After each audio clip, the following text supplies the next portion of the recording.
Hello students, this is video number 20 of electromagnetic induction। और इस topic में इस वीडियो में आई मीन टू से हम लोग कुछ प्रॉब्लम्स करने वाले हैं एलआर सर्किट्स पे। तो बड़ी अच्छी प्रॉब्लम्स करेंगे आज, जिससे आपका कॉन्सेप्ट और ज़्यादा बिल्ड होगा और थोड़ी तरीका भी सीखेंगे क्वेश्चंस को करने का। And the very first question जो हम डिस्कस करेंगे आज, this is the question. A coil of resistance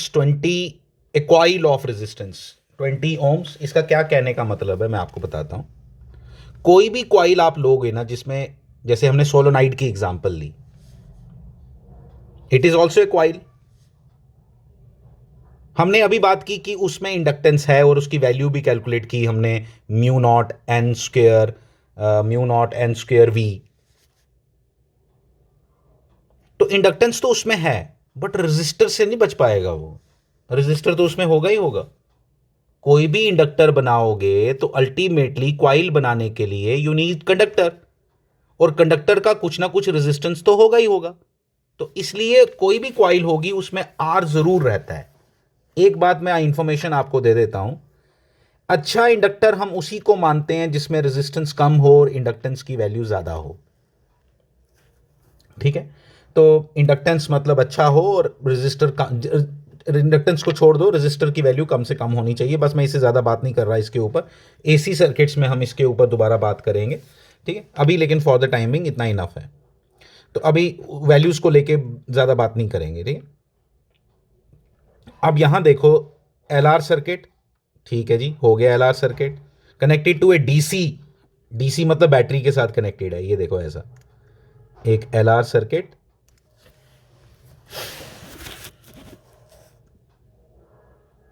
and it is connected with a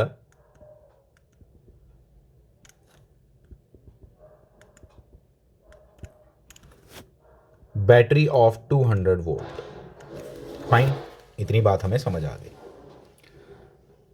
calculate the rate of increase of current, rate of increase of current at the instant of closing the switch, at the instant of closing the switch. ठीक है, तो मैं आपको एक बात बता देता हूं, I इज इक्वल टू क्या होता है आपको बड़े अच्छे से मालूम है। मैंने अभी ड्राइव भी किया था, जिसको मैं IT लिख रहा था।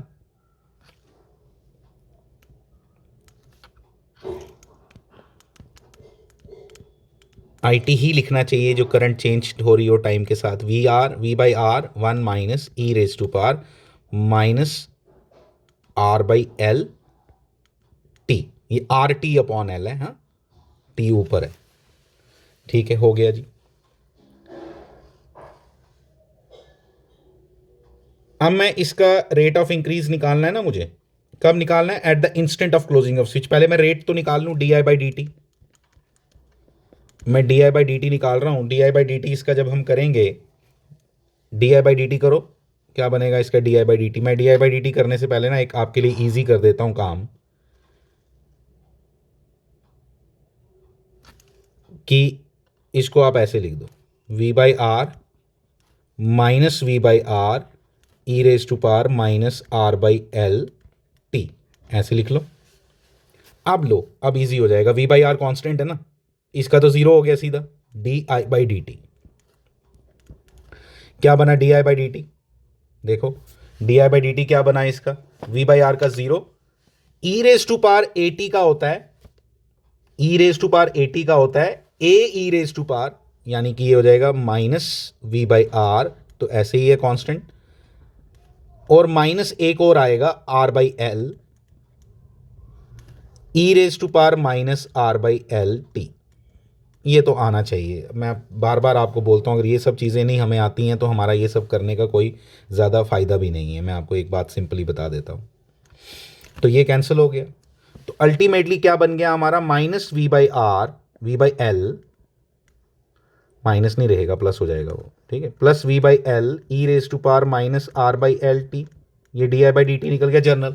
लेकिन उसने DI/dt का पूछा eight the instant of closing the switch, जब हमने जिस टाइम पे हमने स्विच को क्लोज किया, यानी कि T इक्वल टू जीरो पे। तो T इक्वल टू जीरो डाल दो इसमें DI/dt में। तो D I by D T में जब आप जीरो डालोगे तो अल्टीमेटली आपको आंसर क्या मिलेगा, जीरो डालो, क्या बना, E raise to power zero 1 होता है, वी बाई एल आंसर आ गया। वी बाई एल मतलब क्या हुआ, वी बाई एल हो गया आपका 400। कैसे 400, कैसे 400 V by L, D I by D T का answer T equal to zero at the instant of closing of switch बोला है ना, तो टी इक्वल टू क्या डालोगे, जीरो। जैसे ही आप टी इक्वल टू जीरो डालोगे तो क्या मिलेगा आपको, आपको मिलेगा वी बाई एल।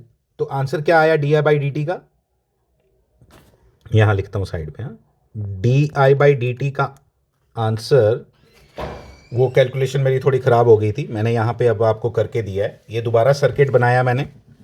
तो यहाँ पे अब आपको क्या क्या दिखाई दे रहा है कि I T is equal to V by R, ये मैंने आपको बताया अभी, उस ब्रैकेट को खोल दिया मैंने, क्योंकि उससे ना आपको थोड़ा डेरिवेटिव लेना ईजी हो जाएगा। मैं आपको बता ही देता हूँ डेरिवेटिव की कहानी भी, कि जब आप इसका डेरिवेटिव ले रहे हो, फॉर एग्जांपल ये वी बाई आर की, तो मुझे इसका जीरो हो गया, इसको तो खत्म कर दिया, इसको आपने साथ में लेके चलना है वी बाई आर को, माइनस वी बाई आर को। तो E raise to power A T का डेरिवेटिव होता है A E raise to power A T, तो ए क्या है यहां पे, माइनस आर बाई एल। तो ये सब कैलकुलेशन जब आप करोगे तो आपका D I by D T ये आएगा। जब D I by D T ये आया तो मुझे लेकिन पूछा गया कि D I by D T कब निकालो, देखो rate of change of current कब निकालो, rate of increase of current कब निकालो, at the closing of switch. At the closing of switch मतलब क्या हुआ, जैसे ही स्विच क्लोज किया उसको ये लिखते हैं, मैंने बताया आपको, लिखते ये हैं, लेकिन टी की वैल्यू आपने जीरो डालनी है। टी की वैल्यू जब जीरो डाली तो जीरो डालते ही आपको क्या मिला, V by L. V by L, V की वैल्यू आपके पास है 200, एल की वैल्यू आपके पास है 0.5, डिवाइड किया तो आंसर क्या आया 400। यूनिट क्या होते हैं, एम्पियर पर सेकेंड। देखो D I by D T, D I by D T के यूनिट क्या होंगे, एम्पियर पर सेकेंड। हर सेकेंड में 400 एम्पियर करंट बढ़ती है, इसका मतलब ये हुआ। तो eight the instant off switch उस समय रेट ये होगा। तो this is the first part जो हमने किया। सेकेंड पार्ट के लिए ये मैंने पहले से लिख के रख लिया, ठीक है। और क्या बोला है, rate of increase of current फिर से निकालो, लेकिन किसके लिए, आफ्टर वन टाइम कांस्टेंट, एक टाइम कांस्टेंट के बाद। वन टाइम कांस्टेंट का मतलब हो गया, टाइम कांस्टेंट किसके रिप्रेजेंट ऐसे करते हैं इसको, मुझे मालूम है टाइम कांस्टेंट की वैल्यू होती है एल बाई आर, ठीक है। मतलब टी की जगह क्या डाल दो, एल बाई आर। अगर टू टाइम कांस्टेंट बोलता है तो क्या डालते, टू एल बाई आर, लेकिन यहां बोला क्या है, एल बाई आर। जब मैंने एल बाई आर डाला तो मैं बोलूंगा इक्वल टू, देखो इसको ऐसे लिखूंगा, D I T by D T, किस टाइम पे, टी इक्वल टू टाउ, ये पूछा है। तो टी इक्वल टू टाउ मतलब क्या, एल बाई आर डाला, एल बाई आर डाला तो क्या बना, वी बाई आर, ये वी बाई एल था, सॉरी, ये इसको एल करना, V by L, V by L E raise to power -1, ठीक है, ई रेज टू पावर -1। और आपको मैं रिकमेंड करूंगा कि इसकी वैल्यू याद रख लो, ई रेज टू पावर -1 की वैल्यू होती है 0.638, 368, 0.368 वैल्यू होती है, याद रख लो, ये काम आएगी आपके, ठीक है। इक्वल टू, ये तो 400 है, पहले ही निकाला वी बाई एल हमने, इंटू 0.368। ये जब सॉल्व करो तो इसका आंसर लगभग आता है, 148, ठीक है, लगभग आता है ये 148 ampere per second, ampere per second. ये सेकेंड पार्ट हमने कर लिया। लास्ट पार्ट में आपको पूछा है find the steady state current in the circuit. याद रखोगे please, steady state current in the circuit निकालने के लिए 2-3 मेथड बताऊंगा आपको, 2-3 मेथड बताऊंगा, आप ध्यान देना प्लीज। स्टेडी स्टेट करंट का मतलब हो गया टी इक्वल टू इंफिनिटी। एक बात, मतलब आई टी की वैल्यू कितनी होती है, V by R 1 minus E raise to power minus R by L T, ठीक है, ये आई टी की वैल्यू है।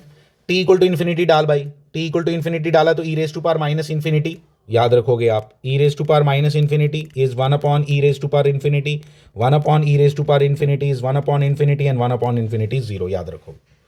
तो जैसे ही 0 डाला तो क्या आंसर आ गया, I T is equal to क्या आ गया, I T is equal to V by R आ गया, ठीक है। तो वी बाई आर आ गया, तो वी बाई आर कितना हो गया, 10 एम्पियर। वैल्यूज हैं आपके पास पहले से, ये 10 एम्पियर आ गया, एक तरीका ये। दूसरा तरीका सर्किट से क्या याद रखना है आपने, मैंने आपको बताया था कि टी इक्वल टू इन्फिनिटी पे, स्टेडी स्टेट में, स्टेडी स्टेट और टी इक्वल टू इन्फिनिटी एक ही बात है, याद रखोगे आप। स्टेडी स्टेट में इंडक्टर कैसा बिहेव करता है, शॉर्ट सर्किट। तो इंडक्टर जब शॉर्ट सर्किट बिहेव किया तो मैंने इसको बंद कर दिया ऐसा, ऐसा। इस सर्किट में आपको इसका रेलेवेंस नहीं नजर आ रहा, जब बड़े सर्किट हो उसमें बड़ा काम आता है ये। स्टेडी स्टेट करंट पूछी होगी, इंडक्टर को क्या कर दो, शॉर्ट कर दो। इंडक्टर को शॉर्ट कर दो, ये है 200 वोल्ट, ये है 20 ओम्स, तो अल्टीमेटली करंट कितनी आई भाई स्टेडी स्टेट में? स्टेडी स्टेट में क्यों, स्टेडी स्टेट में करंट कितनी आ गई? V by R. इसको IS लिख दो स्टेडी स्टेट करंट को।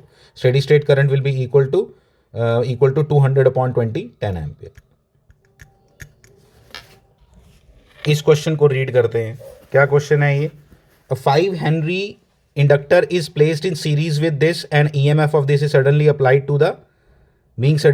to the combination. Using these values prove that the principle of energy for time equal to time constant. ठीक है जी, क्या मतलब है इस बात का? सुनो, एक सर्किट है जिसमें वही सर्किट LR है, इसलिए वो मुझे सिंपल मालूम है, सिंपल सर्किट। इसकी IT की इक्वेशन मैंने याद रख ली हुई है। उसको याद रखने के कारण मैंने उसका आंसर लिख दिया V बाई आर बोले तो 0.5 अच्छे से लिखता हूँ, यहाँ लिखता हूँ। IT equal to V by R कितना? 0.5 1 minus E raise to power R by L minus R by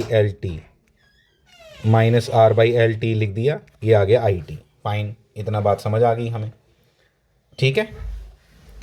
तो एक और बात, क्या करंट, इसने किस टाइम की बात की हुई है इक्वल टू टाइम कांस्टेंट के बारे में? टाइम कांस्टेंट कितना है इधर? L बाई आर, वो L बाई आर होता है। इधर न्यूमरेटर में R बाई एल होता है, लेकिन time constant L by R होता है, याद रखना है। तो कितना हो गया? 5/10 0.5 से मल्टीप्लाई करेंगे, वो e⁻⁻1 आना है, उसमें कोई डाउट नहीं है। तो IT कब के लिए? T equal to time constant पे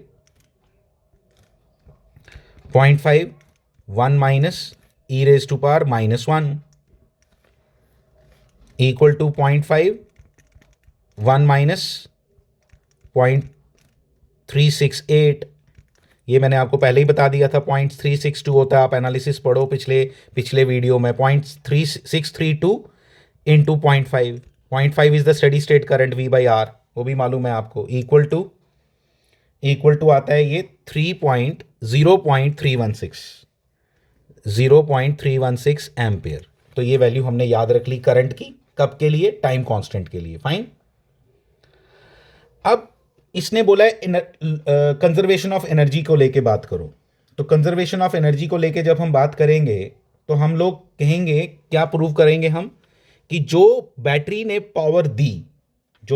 पावर दी वो दो जगह यूज हुई। एक तो इंडक्टर ने पावर थोड़ी स्टोर कर ली, इंडक्टर ने जो पावर स्टोर कर ली, प्लस जो रेजिस्टर में पावर यूज हुई। देखो दोनों चीजों में फर्क है। रेजिस्टर में पावर कंज्यूम होती है, या यूज होती है, या वेस्ट होती है, या डिसिपेट होती है, सारे वर्ड एक जैसे हैं। लेकिन इंडक्टर पावर को स्टोर करता है, ठीक है। तो इसलिए हम क्या निकालेंगे, ये 3 पॉइंट, मैंने ये वैल्यू याद रख ली। ये देखो 3 फॉर्मूले जो यूज होने हैं इसके लिए, वो मैंने लिख दिए। बैटरी जो हमें पावर देती है वो EMF मल्टीप्लाइड बाय जिसने करंट डिलीवर की। करंट की वैल्यू हमने कौन सी लेनी है? टाइम कांस्टेंट, जो भी मैंने 0.316 निकाली। उधर से आपका ये PB निकल जाएगा, PR निकलेगा। PB आपका मैं बता देता हूँ आपको कितना निकलेगा। PB निकलेगा 1.58 वॉट, पावर है ना, ये आ गया 1.58 वॉट। फिर आएगा energy consumed in the register, कितनी होगी वो? 0.998 वॉट, उसका आंसर आ जाएगा। अब ये कैसे निकालेंगे? PL ध्यान से सुनना। PL के बारे में मैं बात करने वाला हूँ कि current through inductor multiplied by, current तो है हमारे पास, करंट थ्रू क्योंकि एक ही सीरीज सर्किट है, सब में से करंट सेम है 0.316, multiplied by voltage across inductor. तो वोल्टेज अक्रॉस इंडक्टर का क्या फॉर्मूला होता है? वोल्टेज अक्रॉस इंडक्टर का फॉर्मूला क्या है? LdI/dt। वोल्टेज अक्रॉस इंडक्टर का फॉर्मूला है LdI/dt। देखोगे अभी। तो PL जब हम कैलकुलेट करेंगे, that will be equal to 0.316 multiplied by LdI/dt। अब पंगा ये है, L तो है मेरे पास लेकिन dI/dt नहीं है, तो dI/dt निकाल ले भाई। dI/dt कैसे निकालेगा? तुमने पहले भी निकाला पिछली बार, V बाई एल e⁻⁻, याद भी रख लो तो फायदा होता है, काम कर करके याद हो जाता है। ये आ गया। फिर आपको मालूम है यहाँ पे क्या लिखना है आपने? टाइम कांस्टेंट dI/dt कब निकालना है, किस पे निकालना है? टाइम कांस्टेंट पे, तो वो आएगा V by L into E raise to power -1, ठीक है, E raise to power -1। v की वैल्यू कितनी है 5, l की वैल्यू कितनी है 5, 1 आ गया, ये तो आ गया 1, तो 1 into E raise to power ये, तो ये इसका आंसर आ जाएगा आपका, ये किसका आंसर निकाल रहे हो आप, di/dt का, तो di/dt कितना आया आपका, di/dt आपका आ गया 0.368। मैंने बोला ना ये वैल्यू काम आएगी आपकी ई रेज टू पावर -1, तो 0.368। तो फिर अब मैं PL कैसे निकालूंगा, अब मैं PL निकालने के लिए क्या करूंगा, मैं PL निकालने के लिए लिखूंगा PL equal to 0.316 multiplied by L multiplied by 0.368। जब इनको मल्टीप्लाई करोगे इन सबको, you will get the answer, आपको आंसर मिल जाएगा कितना 0.582 वाट। और तुम ये प्रूव कर सकते हो आप कि PB जो बैटरी ने हमें पावर दी that is equal to PL plus PR। अब कैलकुलेट करो, you will get the result, you should get the result. तो ये इसका कॉन्सेप्ट था, इसके अंदर जो यूज़ हुआ, ठीक है। Thank you very much.